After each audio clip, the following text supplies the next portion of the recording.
What's up, guys? This is Brendan with the second episode of the Hot Corner podcast. We did one earlier, just Tyler and I. Welcome back, Alex. It's been 2 years since we last seen you, so ain't that exciting? Um, Today we're gonna go through the Eastern Conference, and we're gonna go through every single team and determine 1 to 2 impactful players. Looking at the standings, we have Boston. It's only been about 4 games. Boston at the top of the East and Detroit at the bottom of the East. So who wants to start us off? Boston's most impactful players. Well, obviously, Boston's most impactful players are Tatum, Yeah. obviously. Obviously, they just won a championship. Their whole team is pretty stacked. Jason Tatum and Jaylen Brown are like the two key pieces. A couple names that I wrote down that are like pretty big to keep them going are Drew Holiday, Kristaps Porzingis when he comes back from injury, and then Peyton Pritchard. Now, the reason hmm why I put Pritchard down is because Derek White is a good two guard. He can defend, he can shoot, he can kind of do a little bit of everything. But Peyton Pritchard, they're giving a lot of shots to. And I feel like if he can keep shooting within that 38 to 40% from three, he'll be just fine. I actually heard a stat, which is fucking crazy to me. He has shot about 45 times this year. 38 of them are from 3 point. Let that sink in. He has only shot 7 times in front of the 3 point line. Everything else has been behind. So, you guys have any other names Al going? Horford, Al Yeah, Horford's a I good one. I would I would throw Horford in there, Same. 17th 100%. season, insane that he's still balling out. Like, obviously, it doesn't show up. Everything that he does, I feel like, is not on the box score, but is left out on the court. Like, if you don't watch the games, you obviously, like, that's a majority of the, like, basketball. Like, there's a lot of good players that don't show up on the box score. Al Horford is probably, like, if not at the top, he's, like, two below for probably like I mean he's old, but he's still showing out. Just like LeBron, not as good as LeBron, but he still facilitates and he can give you everything that you need, but it just doesn't show up. But I feel like he's like one of the big reasons as to why they went to the finals and they won. Obviously Tatum, well, Tatum didn't really show out for the finals, but Al Horford is always going to be there. He is always going to be that man. Yeah. I Man think with a plan. Horford's actually a really huge reason why their offensive rating is number one and really drives it home for them because with Kristaps being out, they got to have a big man to solidify down low, and he does a pretty good job when no one else can really do the dirty work. So Same with Well, look Drew at two Holiday, I feel like. But look at like 2 years ago too, with like the intangibles being brought up. Like they didn't win the finals; they ended up losing to Golden State. But that exchange between Al Horford and Giannis, I don't mm, remember what game that was, but you saw Al Horford kind of walk away like, all right, and then Al Horford like just went lights out the rest of that series. Like yeah, for sure. I don't think he necessarily has like the dog in him, but I mean pretty much does. Like he's quiet to like do Tim that, Duncan. yeah, like to do that to Giannis, like one of the strongest and best players in the NBA, like in the playoffs, takes the balls. Yeah. Yeah. Yeah. Alrighty. I want to move into the next team, which is the Cleveland Cavaliers. They are also 4-0 as of today. Looking at their roster, obviously they have the two guards. You have Donovan Mitchell and Darius Garland. They're like the big key pieces when it comes to scoring. But I think Evan Mobley and Jared Oh Allen. my God. Evan Jared Allen, Mobley Jared is Allen. no. Evan Mobley is the man. He is the man with the plan. No, Yeah, but like with Evan Mobley and Jared Allen, they're actually doing quite a bit on the offensive front too. Not only just defensively, yes, both of them together is probably the best like front court defensively together. But Mobley's been able to take way more threes, hitting them at a higher level, and he's not like stuffing the paint with Jared Allen at the same time, where Jared Allen can't really shoot around the perimeter. Evan Mobley's been able to expand his game at the height of 6'10, 6'11. And then Jared Allen just that's all he does is defense. Like it grabbing rebounds, sitting at the dunker spot and just playing defense is like his number one thing. Their bench really isn't super like deep. They have a couple of good players like Georges Niang, Isaiah Okoro. They have Tristan Thompson still on the bench, but he will never. It's like DeAndre Jordan. He's just there for shits and giggles. Um, He was like fucking like 37, 38 years old, it feels like. yeah, he's been in the league for 13 years, so Jesus. He's got to get rid of that Kardashian curse. there's a lot of Yeah. guys with that. He's the only one like still standing, I'm pretty sure. Chris Humphreys, Chris ex Humphreys, Timberwolves. Oh, yep. damn. Okay. Love you, Okay. Still Kim. got it. I will say about Cleveland though is I've always been a fan of Evan Mobley. Like I always thought that he was like a defensive presence that you want on your team, but being paired up like you see Jared Allen and Evan Mobley are averaging almost offensive rebounds a game, right? That's huge. And then almost getting 10 rebounds a game as well. So they're almost averaging a double double every single game. And then they can also dish out the rock as well. And having that from a center position is insane. Obviously, you have Mitchell and Garland, but those two presents, I'm not going to revert back to what I said, but they are just unstoppable, in my opinion. Cleveland is still kind of iffy, but man, Yeah, they actually have a 15% chance to win the finals this year, which is crazy to me. That Saying seems high. yeah, super high. Like a Cleveland Cavaliers team without LeBron James ever being that highly percentage to win the finals. I didn't think that was ever going to happen. So yeah, it's a sight to see. This year is exciting. I love it. I There's would so much agree going on. because this next team right now, we talked about them in episode one, Tyler, the Orlando Magic. The Orlando Magic. I will say, I think the number one most impactful player is obviously Paulo Banchero. Yes, Yeah, he's their best player, so you kind of got to go away from that. But like, who else is it? Franz. Franz is very good. I think we've already seen kind of like the most from him. He's at his ceiling, but Paulo's just getting better and better and better. And that's what I love. Another guy who I think is super, super huge for this team is Jalen Suggs, being able to run the 100%. floor, play the defense, dish out. He doesn't even need to shoot. Don't even I don't want to watch him shoot because his shot is pretty horrible. I think in reality, your main shooters are going to be Gary Harris, Caldwell Pope, and Cole Anthony, and whoever comes off the bench like Anthony Black, Jet Howard, stuff like that. But let Jalen Suggs do his thing, let Franz do his thing, and let Paulo do his thing. And I think this team is going to be maybe the third or fourth seed this I year. want to see Yeah, McClung get out there. I That's what I want to I see. I got them at like, yeah, they got to be top four this year. Oladipo. Miss that man. The Magic are going to be. They're going to give the Celtics a run for their money. Yeah, Run for their money. I don't know how much they'll compete with like Boston and Milwaukee if Milwaukee ends up actually being good this year. But like um they definitely can compete with every other team. Yeah, well, that's what I'm saying. Like, if it comes down to like the conference finals, it's going to be.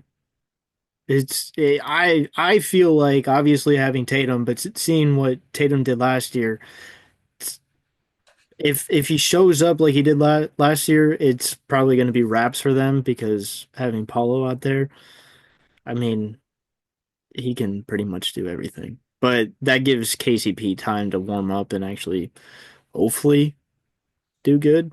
Yeah. But I like it'll be interesting. I liked their offseason. I thought they did a very good job bringing in KCP, and then they're still what's crazy, they're still developing young guys who are like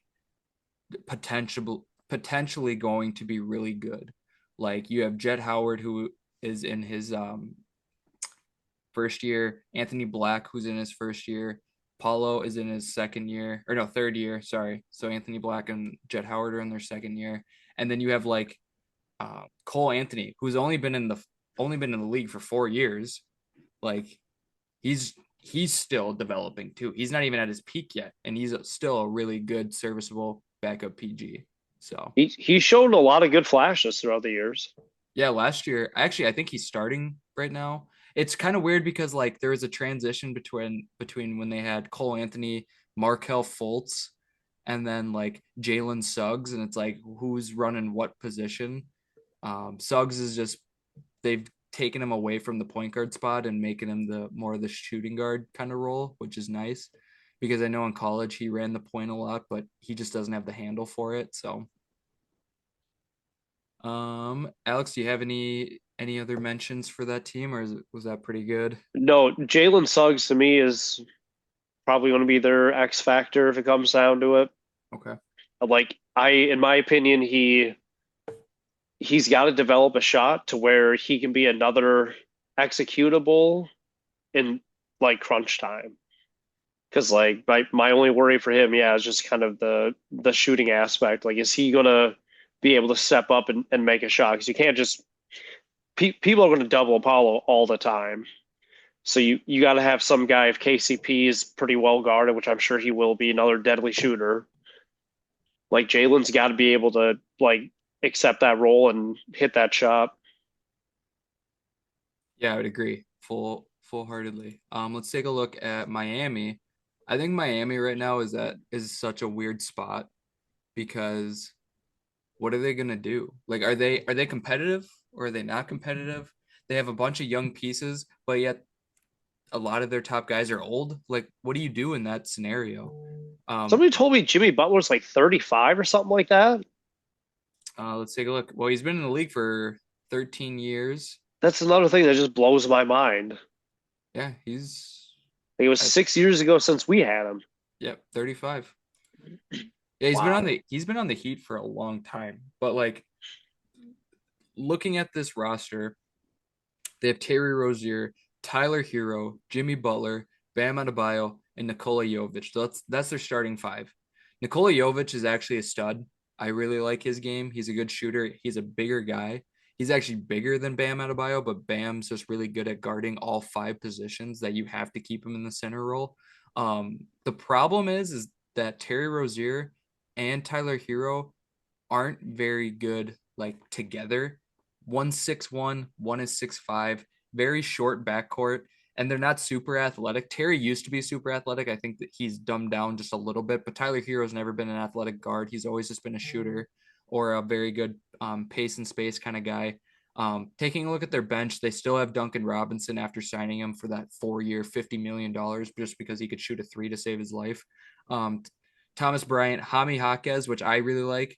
I think Hami Jaquez and Nikola Jovic are going to be my main two like most impactful guys because we know what we're getting out of Jimmy and Bam.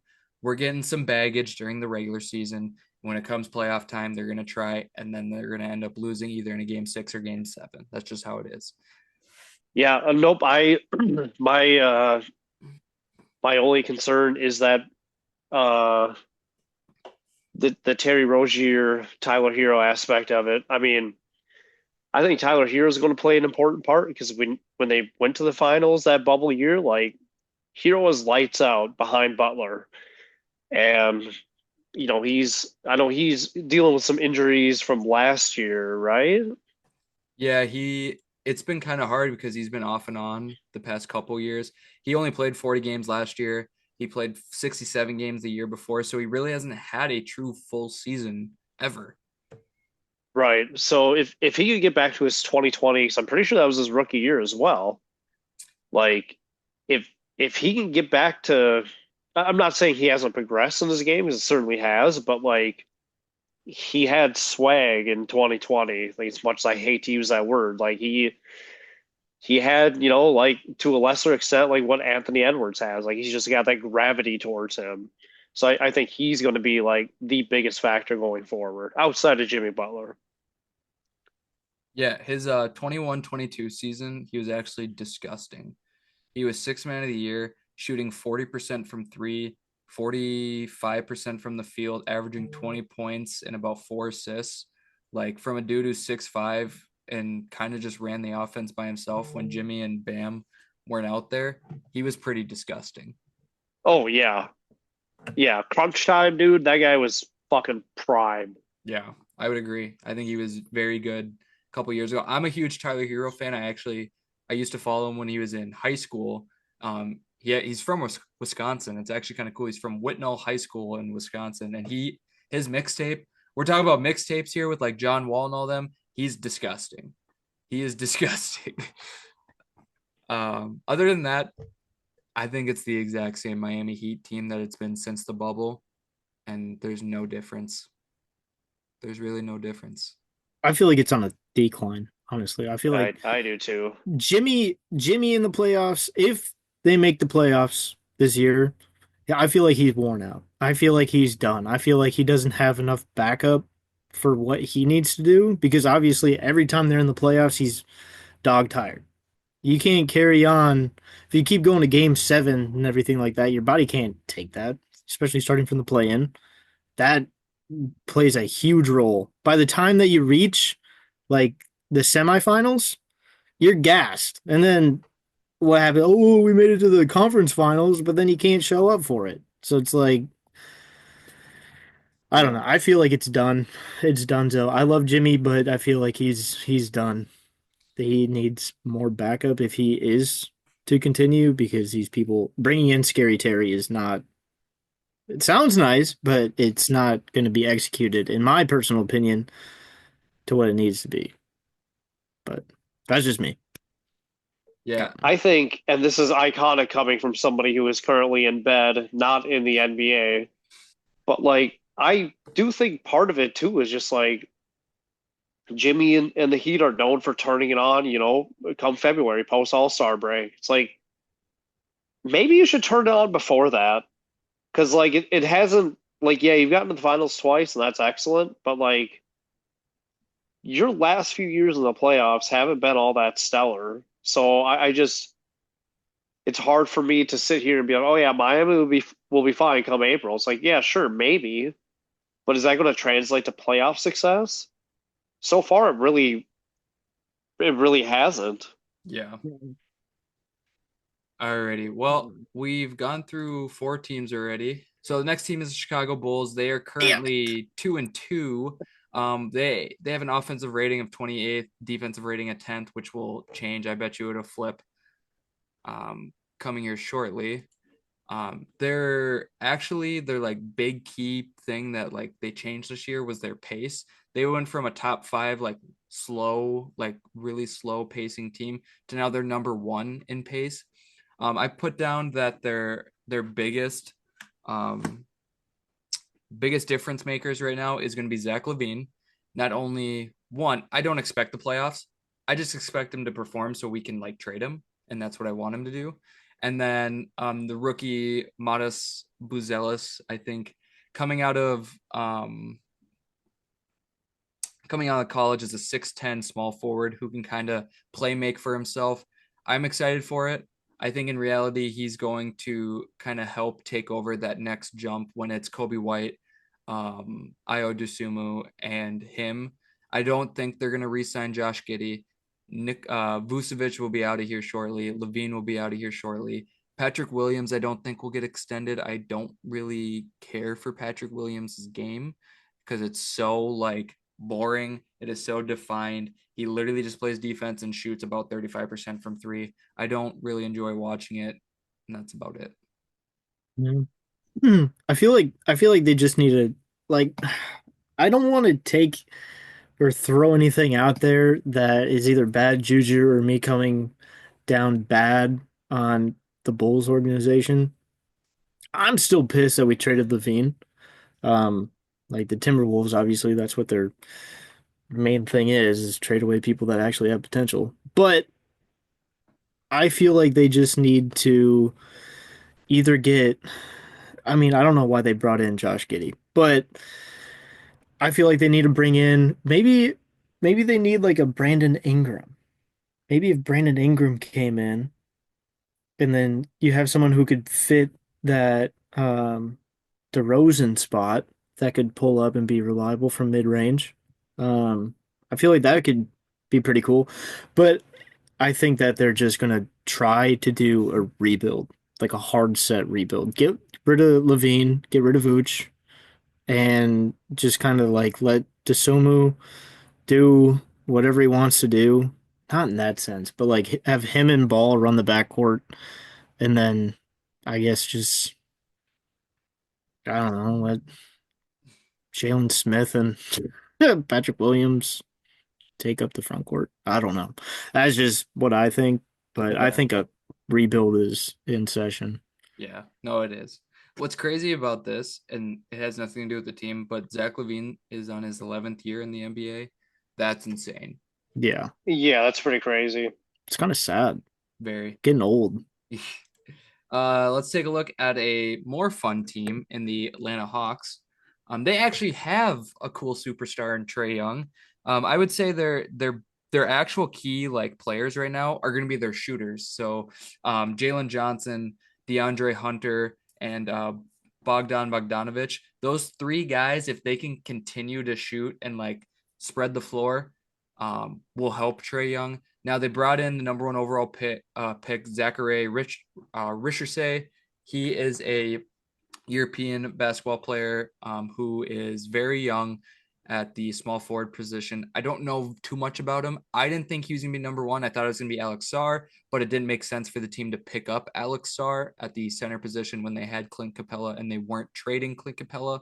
And then they had Oneka Kongwu on the backup for the center spot. Well, so Jalen Johnson, I'm super excited for. He's a taller wing, just like Brandon Ingram. He can kind of shoot around the perimeter.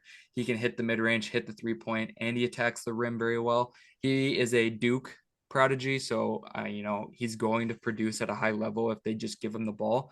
If we compare Trae Young to what everyone else thought he was going to be into the Steph Curry mold, you would want a guy like Klay Thompson in there. So I think Trey's good though. I think him having the beard is, inspiring him to be the next James Harden.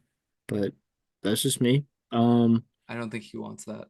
I think he does. James Harden is top three guard of all time. Um, Clint Capella though, I don't know what's going on with him. I get it that like he's getting older. I don't even know how old he is, honestly. I feel like he's been in 10th season. Yeah, he's 30 right now. Like I like when he was on Houston, I saw major potential. And now it just doesn't seem like it's there. And I don't know what happened. I feel like he's like the main big, but it doesn't seem like he's doing big man stuff. Yeah, what kind of potential did you see into him? Because I'm not gonna lie, like looking at his past stats, like yes, he's gone down, but his main role in Houston was the pick and roll guy. He literally set the pick for James Harden. He rolled to the basket. He'd either get a lob or he'd just grab the rebound. And So then he's like Rudy, he's literally done that his whole career. but Rudy's good. I think right now, what I agree with is that he's older and he's not able to set a better role to where he can get to the basket. I think he's having a hard time getting around defenders when, the young guys are just kind of shoving him around. And But you know what? You don't even have to worry about boards when Trey just makes them. So I guess that makes sense. so what's something different that you think they could do, Tyler? Do you think there's a trade they can make, or do you think it's time for them to just call it wraps and maybe trade away some guys? What do you think? Well, I mean, I feel like if you keep it's hard with their lineup because you want to keep Trey Young and then DeAndre Hunter, but you can't take away all your bigs. You can't give away Larry Nance, Jalen Johnson, and then Okongwu all at once. Like, sure, you could get picks, but like that's not gonna make Trey happy. And at the end of the day, I feel like that's the organization. Like he is the Hawks organization. So if you keep him happy, it's gonna be all well and done. But I feel like you can't really make trades that you'd want to get for key players that could be built around Trey Young. Unless you get scrappy rim protectors that can do like the pick and roll and like are agile, I guess. I don't know. It's the Hawks organization is weird, but they have Trey Young. So I mean, I guess that's I all you need. I think the Hawks and the Bulls are in the exact same spot where it's like they're good enough to like limp into the play-in, but not good enough to like sell off some superstars. Like they're this really weird because like on paper, like both teams should be at least like average, like a little above average, like especially Atlanta. If you're like Atlanta, you either have to be like, okay, are we going to be better than Boston in the next 2 or 3 years? Because if not, like sell the pieces off and start thinking about life post Boston. Like Boston is just so clearly ahead of any other team in the league right now. Like if you're these guys, we were talking offline about Sacramento, like it seems like they look good on paper, but like, okay, are they going to be able to go through the West or the East and then go through Boston? Like, I mean, I think realistically, the only team that could give Boston like a struggle, I hate saying this, but it's the 76ers, but it's the playoffs, so the 76ers are going to play like shit. So it doesn't matter. Because like you look on paper, like Joel Embiid should fucking pick that team apart. Yeah.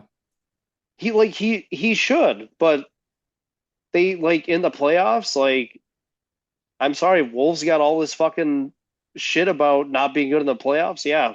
Sixers aren't either. Alrighty, now let's hop into the Washington Wizards. Now, the Wizards are kind of bad, to say the least. They're just not a great basketball team. They don't really have many pieces. They have Jordan Poole, Kyle Kuzma. I wasn't even really looking at them to be like their big key piece right now is Alex Sarr, their rookie, number 2 overall draft pick out of France. He is a 7-foot power forward who I don't really know what his specialty is. Like he can grab rebounds, he can defend, he can shoot a little bit, he can like hit the boards, but he's not like unbelievable at anything at the moment. He's still learning. They don't have much of like veteran status to like get him in the right spot besides Jonas Valanciunas and then Kyle Kuzma, which I'm not a huge like Kuzma believer because one, I think he just thinks about himself most of the time, and I think he's just there for the money. Once he gets traded, that'll be the next step. They do have a couple injuries in Malcolm Brogdon, Sadiq Bey, and Rashawn Holmes, but um, there's not really anything standing out. They got rid of Denny Avdia. They got rid of Rui Hachimura. So they're 2 like draft picks that they had 5, 6 years ago didn't pan out, and they're like, nah, let's get rid of them. But let's bring in Jordan Poole and Kyle Kuzma. So Yeah. they won a close game against Atlanta, and then they got blown out by Cleveland, and they got blown out by Boston. So I think this is where they're gonna sit. They're gonna sneak by against the like, once in a while the mid teams, but then they're gonna be trash the whole year because they don't have anyone. They just don't. Unless Jordan Poole, I mean, Jordan Poole went there and he actually can establish himself. Unlike, I don't want to say he didn't have like a choice with the Warriors because you have Stephen Clay. I mean, it's hard to compete when those two are on the court and then you have to follow it up. It kind of makes you look bad, and then all the drama that he brings. Not saying that he's the one doing it, but the whole Draymond situation, it was like stay in your lane. I feel like he's too much of a pretty boy. Him and Kuzma are like too bougie, you know? Too bougie for the team. Yeah, but Jordan Poole can actually like do something. Obviously, it's not a championship team, but at least he can establish himself at Washington, so he can like kind of up his, I guess, up his game to make him look better. Yeah. Because I feel like he is a solid player. It's just hard to compete when you're coming off the bench and you're competing with Stephen Clay. But I mean, he showed out still, and I feel like he is gonna show out with Washington. But Another team that it's kind of fringe weak, but also might be fringe play in is the Charlotte Hornets, which is our next team we're going into. LaMelo Ball is like the biggest factor on this team. If he can stay healthy, then they can compete for the whole year. Now, how many games, what's the most amount of games do you think he's played in one season? In one season, the most would probably be like I want to say it's in like the 30s. Uh, well, last year was 40s? 22. 2 years ago was 36. Now his 21-22 season, he was an all-star. He played 75. So he basically played a full season. Yeah. And that's what we're looking for. You were an all-star. Your second year averaged 20 points, 6 rebounds, 7 assists. Like that's what we're looking for. Even now, he is an even way better scorer, but he hasn't been able to stay healthy. If he can do the same thing, but average the 23, 24 points per game, they're going to win more games. They're going to be competitive. Last year, they weren't competitive because he only played 22 games. The only other person on this team that is keeping them afloat is their second year player, Brandon Miller. Now, I don't know if you saw game one for them. Mm-mm. He had a poster, nasty poster, absolutely disgusting. This dude is an athletic freak. He is a more athletic Brandon Ingram. Hmm. He can basically hit the mid range. He can hit the three. He's good defensively. Efficiently, he's not all there yet, but he is way, way more athletic than Brandon Ingram. Yeah, they got a couple of good people on their roster. They got Trey Mann, Miles Bridges, Seth Curry, Nick Richards, Grant Williams, Cody Martin. Those are like their main key guys. And then you have Brandon Miller and Josh Green kind of looks like pushed back onto the roster, which Brandon Miller is definitely their like second best player. I truly believe that. He averaged, what did he average last year? 17 and a half points. Um, only 3 assists, 5 rebounds, but you know, he'll get in his bag. He's only 22, so he'll be fine. Yeah. He's got plenty of time. Plenty of time. Yeah. Still early. Taking a look at now the 76ers, one of my Uh-oh. favorite teams in the East because they have two guys who haven't played yet in Joel Embiid and Paul George. Those are like their key factors right now because if Joel Embiid plays, they're the number 2 seed in the East. If Paul George and Joel Embiid played, they're probably still the number 2 seed in the East, but they can compete for that number 1 spot. The problem is neither of them have played, and we talked about this last podcast. Right now, Tyrese Maxey, he's doing his thing. We'll let him do what he needs to do. But their starting lineup with Kyle Lowry, Tyrese Maxey, Caleb Martin, Kelly Oubre, and like Andre Drummond, that's just not good. There's very little defense. There's very little um, offensive firepower outside of Tyrese Maxey. And Tyrese Maxey, don't get me wrong, he's a very, very good player, but I don't think he's a one. I think he's a very good, like the top of twos, but I don't think he's a one.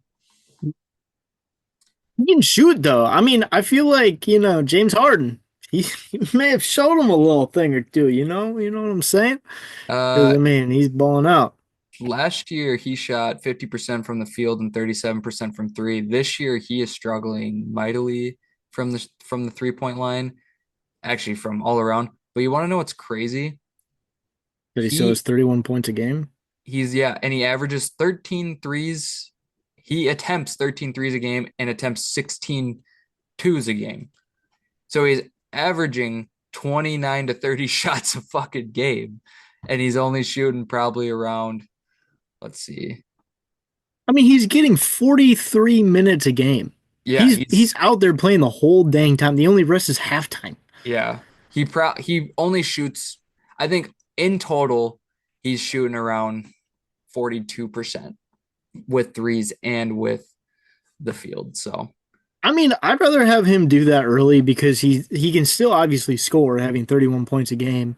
But I mean, I feel like once Embiid slowly starts to get back and gets his mind right and stops scratching his ass at the free throw line, he will be he'll get his little breaks and then he can fully commit to being in that 1 or 2 spot and then actually flourish and be like maybe not be out there for 42 freaking minutes, but he can be out there for, 35 or something like that, and he can slowly take a breather, and maybe he'll make more shots, and maybe they'll make him more deadly, and I don't know.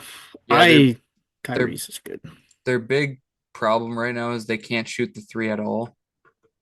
Like at all. And they can't go to the post. Yeah, What's Drummond gonna do? Andre Drummond's not doing anything. he Now, can't. He can't do much. Kyle Lowry can shoot the three. He's averaging he's shooting around 62% from three, which is crazy, but he's only taking about four a game. The rest of them, Caleb Martin. You want to know what Caleb Martin's 3-point percentage is without looking? Without looking, Caleb Martin like a 20. 15. Yeah, that's like me. Oh my god, I can make the league. Put me in. Kelly Oubre is only shooting 25% from three, That's to be expected. so he needs to stop rizzing up the white blonde chicks and start hitting them threes, dog. Yeah, stop getting those colored contacts and play the damn game. Oh, and then Eric Gordon, who's also on the bench, who was meant to just shoot threes, is only shooting 27% from three. So Well, he's old as bones too. he is very old. Who's older, Kyle Lowry or Eric Gordon? Kyle Lowry, I think. Kyle Lowry's No, 38. Eric Gordon, 36. damn, that's crazy. Eric Gordon, I feel like has been in the league a lot longer than Kyle Lowry. Yeah. Eric Well, Gordon, I feel like is a relic. people don't even think about like Kyle Lowry played for Memphis and for Houston before he went to Toronto. Like no one even remembers him in either of those teams. No, I definitely don't remember him in Houston. You weren't even watching basketball at that time. It was like 2011. Yeah, that was like the That, prime Thunder. That's when I yeah, fell in love with James. I think that was James Harden's like second year. Exactly. Or it was his, because I don't remember if they traded him after his rookie year or his second year, um, but No, yeah, it had to be. He was there for a little bit. but they sent Kyle Lowry. They didn't re-sign Kyle Lowry, and then they traded for James Harden. So Yeah. Oh well. let's take a look. New York Knicks. We've talked a little bit about them already from the last episode. Yeah. They're honestly their whole starting five is like the big key factor because they don't have much of a bench right now with Mitchell Robinson and Precious Achua being out right now. They don't have like any backups that are like viable next to like Miles McBride and Cameron Payne. But if you have two guys who play the same position, what are you going to do? Like on your We'll bench, see. are you going to play both of them? No, because they're both 6'2". Like that's impossible. And your other guys who are incapable of actually like showing up in real time minutes. So if one injury happens, they're kind of screwed. But their whole starting five is like the key. If they can mesh, I'm not even saying all five of them need to be spectacular. All five of them just need to work together Yeah. because they have two new, like we didn't realize this, but they have two brand new guys into their offense. And it's not like OG Anunoby isn't brand new. They just picked him up last year during the playoff time too when he was hurt.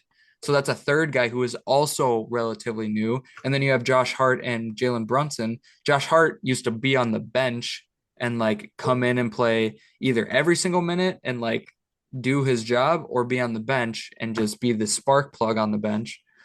Um, I don't know. It's just a kind of a back and forth team. They got blown out by the Celtics, but then they also blew out the Pacers. And then they had a tough loss to Cleveland. So that's another problem. They when they play against teams with like dominant bigs, I think they're gonna struggle. Well, I mean that's the thing about Cat though. It's like even when he was on the Wolves, it was like sure he's a he can shoot from anywhere, but it's like he doesn't have that physicality. Like they literally make memes about him running into people and not going anywhere. And I'm like, dude, you're a big, but you see Jalen Brunson getting down there, and it's like maybe it's the center of gravity. Maybe Yeah. that's a thing, but I don't know. I still think the Knicks are going to be top contenders, regardless of what happens. I mean, if everybody stays healthy, I feel like even with some injuries, like if Cat's out, you can still play. If Brunson's out, you can still play. Hart doesn't really. don't want to say he doesn't matter a whole lot, but there's ways around it if one person gets injured. But Yeah, if two people get injured, it's wraps. yeah. It's tough because I feel like they just need to get deeper as a team, and they don't have that. So, Yeah, um, and it'll come. Indiana Pacers 1-3. They have struggled mightily on defense, and their net rating has been horrible. The big key, like the biggest worry I would say out of this team is like Tyrese has not played very well, and it just doesn't look the same. Like Tyrese last at the beginning of last year could do everything. He could shoot the three, he could shoot the mid range. He was getting pick and rolls. He was able to pace and space himself and like create shots anywhere from the court. Now it just seems like he's only shooting a handful of times and he's wanting to give the other guys their shots and they're not falling. You know, when you have Pascal Siakam and you have Miles Turner, two really big, like key guys in the post that are really good. Siakam can kind of do the outside inside scoring. Miles Turner is a good catch and shoot guy from the corner and then a very good post player. But in reality, their younger guys need to play better, like Benedict Mathurin, Obi Toppin, Andrew Nemhard, and Aaron Nesmith. And if those guys don't play better, they're going to struggle. My big thing, and I think the two guys that I think will be the biggest key pieces for them are the Jarris Walker and Ben Shepherd.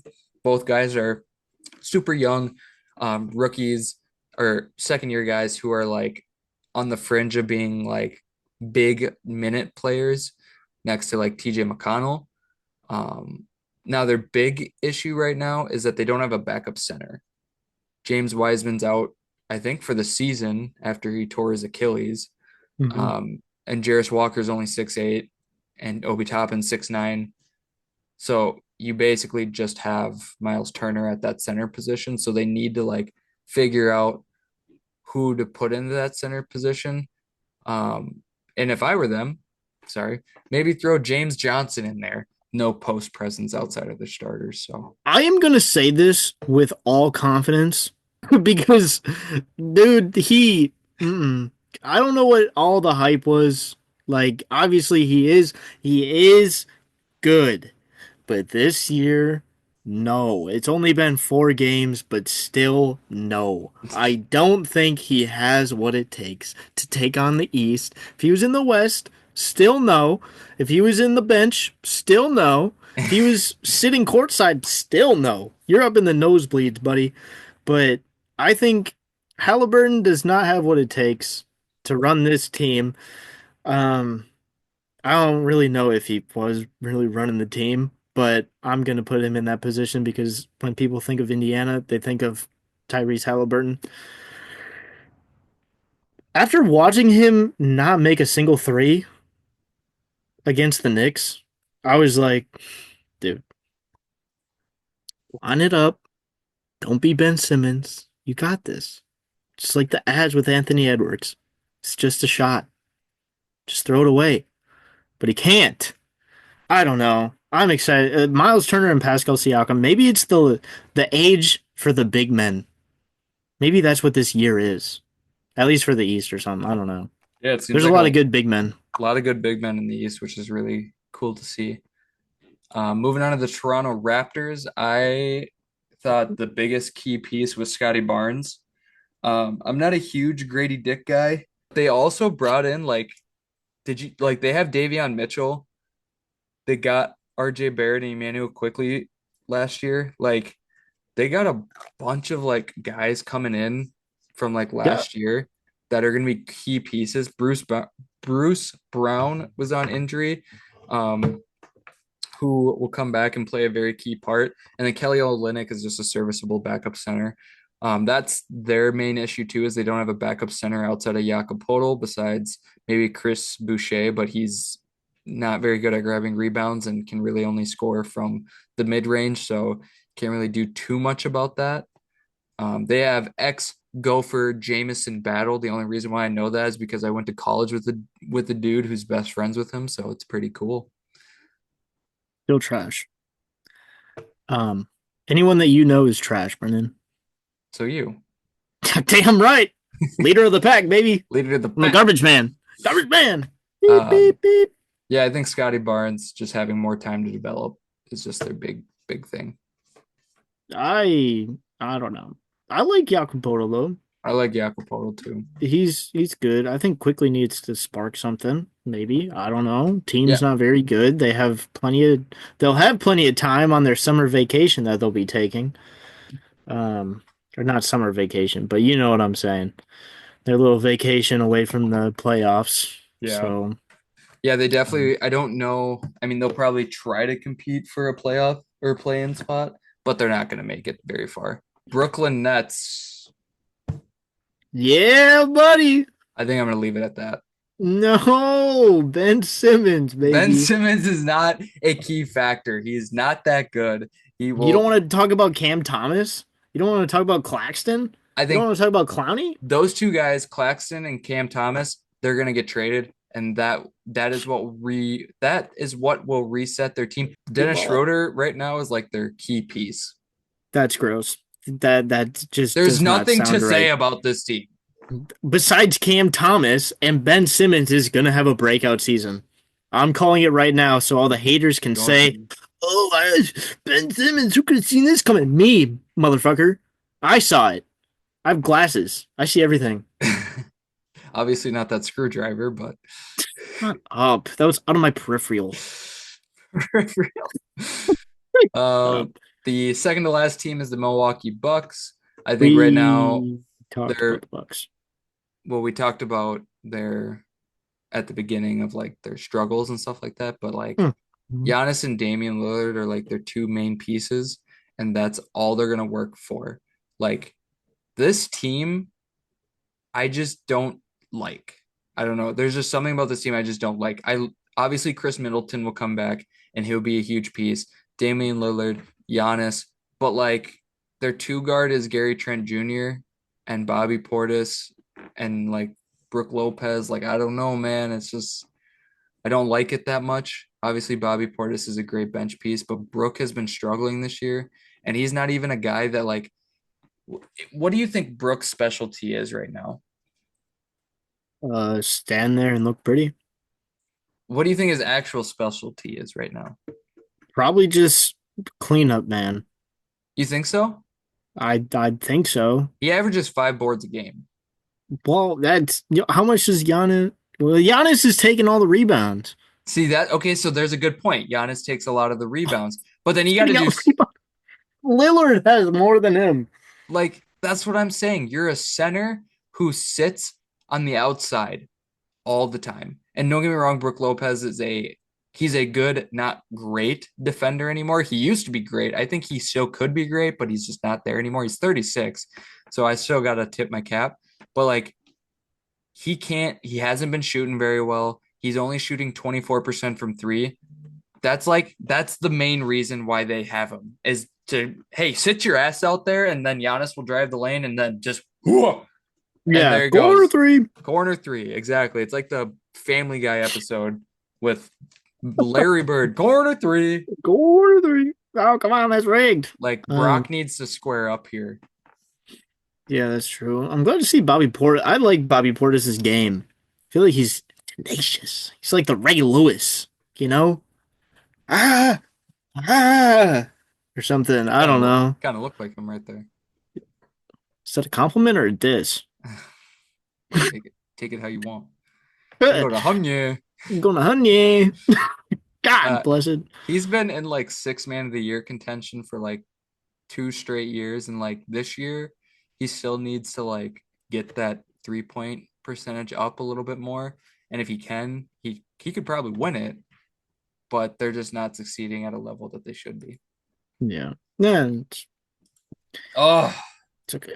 the last team, the Detroit Pistons. Who would have thought they were going to be in last place? I did. Not me. Hey, Um, man. Cade Cunningham, and that's it. Dog. Let's like yeah. to be for real though, like Cade Cunningham and their old guys. If they're old guys like Tim Hardaway Jr., Malik Beasley, Tobias Harris, Simone Fontecchio, Isaiah Stewart. Like Isaiah Stewart, he's old now. You know, he's not old in age, but he's been in the league for 5 years now. So like you have that vet status. You Yeah. have the experience. Cade Cunningham is in year 4, and we haven't seen him make a playoff yet. This is the best dude who might not make a playoff ever, unless he goes to Maybe a different team, which I highly expect him to move to a different team. He, yeah, they can't get there with the roster that they organize and with the offense that they run. Of like, I mean, they're super young, and yet they're in bottom 5 in pace. How does that make sense? well, because this is Cade's like welcome back. Cade Cunningham is back now. Well, yeah, but like they have Cade Cunningham, Jaden Ivey. I mean, Maybe they just need to slowly transition back into it. Maybe that's just what they need to do. Let Cade run it and then slowly work it up. So like maybe that's something that they can work on during like the All-Star break or something like that. See how the it, first half of the season goes and then boot it up and but what is that going to do though? maybe they just need to get rid of their coach. I They think just they just Bickerstaff is they just brought in a brand new coach. well, clearly it's not working. See, I just don't understand. And what's funny is they competed in every single game besides the Cleveland one that was like not very competitive by the end. They have got to the point to where they're up for like 2 to 3 quarters, and then they give it up in the fourth quarter. They are statistically the worst fourth quarter team by like a landslide. They're And the worst team that by shows lands. if they Yeah. can't like close it out, they're going to end up a 14-win team again. They lost 27 games in a row last year. And right now there's nothing proving to me that they won't do the same goddamn thing this year. They are going to be better than they were last year. You would hope, right? They have to be. There is They no reason in this world that they lose more games than they did last year. they're just boosting everybody else's stats. They were well, yes, they're doing a great job at that, but they were historically bad last year. Okay, but still, I mean, there's room for improvement. It'll come. Just be patient. But where though? I What don't needs know. to Bring in Ben Wallace. That's your only hope. see? But okay, the reason why I asked that is because one, Cade Cunningham, yes, there's room for improvement. He's already averaging 27 points per game right now. He is shooting 37% from three, and he's shooting 48% from the field. How much better is that going to get? He is already at the cream of the crop right now of like production. And then you have Jaden Ivey, he's a great basketball player. He's averaging 20 points per game. He is a number 2, but he's not a stellar number 2. So if him averaging 20 points per game gives you an 0-4 season, then what else is there to do? That is the East. Unfortunately, Alex couldn't finish the rest of it off with us. He has to wake up early in the morning, so we weren't able to start it up early enough for him. But I do enjoy having his presence here and his insight with the podcast. So hopefully, either at the end of this weekend or early next week, we will have the West Division posted for you. Oh, you're not ready for that. Oh, the I already West, have so much stuff brewing that I can't say right now. the West, Doncic! the West might need like 6 episodes, so we might break it And down. half of it will be officiating. Of why the Timberwolves get fucked. Stupid Mavs and stupid Luca doing his dumb booty bump complaining. Oh, where's my foul? Not. Nope. Stop it there. Dude, We're last done. night. All right, so to give you context, we are recording this on 10:30. The Timberwolves and Mavs played last night on 10:29.